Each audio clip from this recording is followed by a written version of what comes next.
टंडवादम railway ground के रहायशी बेवा औरत बसमात अंबर दुरानी अब्दुल गनी दुरानी की क़यादत में उनकी बेटी और औरतों पर तशद्दुद के खिलाफ एहतजाज।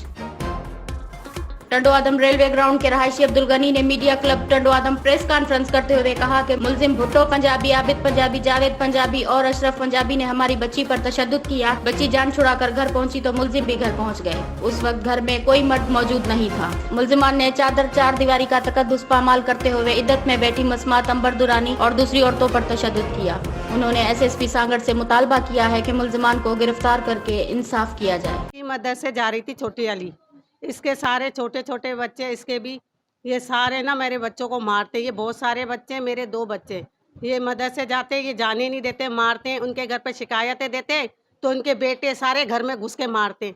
अभी भी आज भी इन्होंने यही करा कि घर में घुस के इसके बच्चों ने, इसके लड़कों ने, बड़े बड़ों ने, मैं घर में बैठी थी, मुझे कमरे में से बालों से पकड़ के बाहर ले जाके कूटा, मेरे बच्चों को मारा, हमारे को मारा। मुझे इंसाफ चाहिए, इनको सख्त से सख्त ना सजा दी जाए।